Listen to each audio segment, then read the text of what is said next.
Yan. So ang problema niya tagas yung langis. Lagi daw lagi kulang yung langis niya. At chinecheck niya. So ito tingnan natin. Tinanggalin muna natin yan. Sinito muna rito. Yan. Ito yung langis niya. Grabe mga kapot. So ngayon hanapin natin kung saan nagagaling yan. Yung langis niya. So dito lang yung mga kapot. Gilid. Hanapin natin yung tube. Hindi nadali yung ano niya. So yan, turo na sa inyo mga kapot. Mamaya kapag nakita na natin kung saan yung mga tagas. Alright, thank you.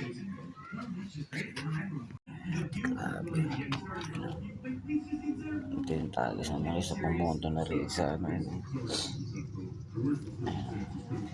Ayan natin yun. So tapin natin saan nagagaling. Alright.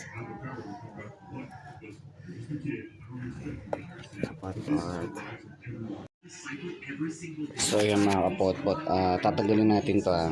Tapos ito, tinanggal ko na yung mga tornilyo mga kapot-pot. Ito yan. Ayan. Sa servo niya. Dalawa yan. Tapos, yung ginanya ko na lang siya. Ayan. Yun yung tanggalin para i-standby nyo na lang yan dyan mga kapot-pot. Pwede naman tanggalin pero hindi na tinanggal. Tapos ang tornilyo rito. Tapos itong hose. Yan. Yan. Tanggalin nyo lang para kasi naglalawo. Tingnan natin dito o sa may gasket nya or dito. Karaniwan dito yan. Hindi kakatabi dyan. Kasi napalitan na raw nila ito ng gasket eh. Ano yung bag cover gasket. Pero check ko muna. Lawa pa rin. Hanapin natin yan. So tanggal natin. Check muna natin to. Bago pa itasin yung mga kapot. Alright. So yan mga kapot. Tanggal na natin. So turo ko sa inyo para magtanggal nito. Baka mahirapan lang kayo. Turo ko sa inyo mga kapot. May tatanggal yung tornilyo rito, dalawa. Ayan, tanggal na yan eh. Isa, dalawa, tatlo, apat, lima, anim, pito. Pito rito sa ilalim. Tapos, dito, dalawang tornilyo. Ayan, ito yan. Natanggal ko na yan eh. Tapos yung isang 12 rito, luwagan nyo para may access kayo. Kasi sa rito. Ayan. Ito lang. Tapos itong hose, huwag nyo kakalimutan. Ayan, tanggalin nyo yan. Kasi baka sumasabi kasama rito yan eh. Tapos ito, tanggal ko na. Ito yung karamihan nagiging problema. Kaya tumatagasan lang sa ano. Karaniwan po yan yung nagiging problema. Pero dito sa ano, check muna natin ba meron pa rito. So, tinanggal ko na yan. Dalawang ano lang yan, G's. Ito yan. Tatlong G's. Dito po siya nakakabit. So ito, pagtanggal, hindi lang siya. So tumatama ito kasi. Ano tinanggal kasi yan eh.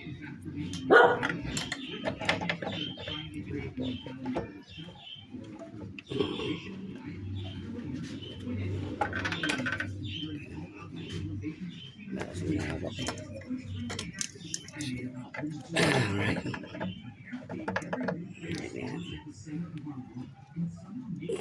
Ito tinanggal ko na. Hindi ko na kasi tinanggal ito eh. Para wala nang maraming kalat.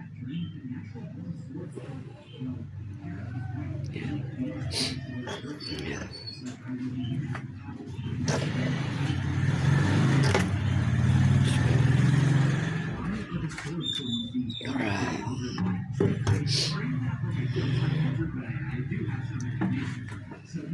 Ito yan.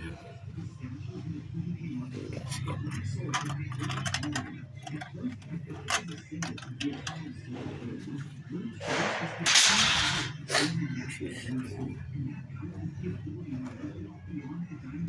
na rito. Tanong paano siya nakapunta ron. So, tanggalin pa natin. Hanapin pa natin. Ito na mga palitan na rin ito.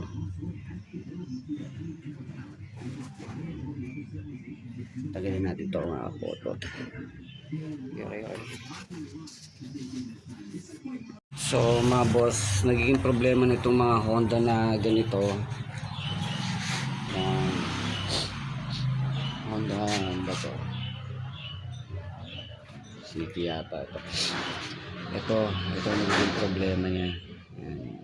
Yung o-ring na yan. Strain na rin sa loob. Strain.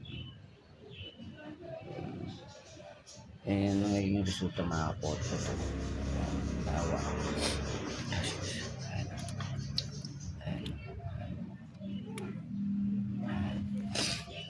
So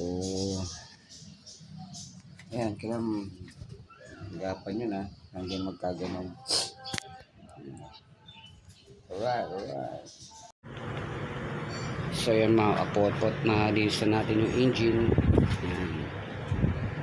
Medyo may konting dumi pa ron, pero okay na yan. Plastic pa. Ayan boss. Ito. Ayan, linis na. Sama na rin linis niya mga kapot-pot. Ito. Pressure washer natin yun. Kasi ito, kabili tayo. Sila yun. Ito yung packaging niya. Yung packaging niya nakapot-pot. Part number. Yan.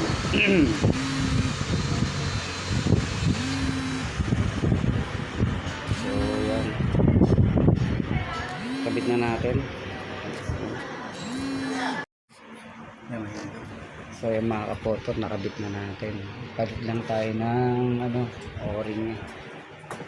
So may daming turog. Ayan, malinis na. Katulad kanina, grabe. So yung oil seal lang nito. Ito. So, okay. Okay.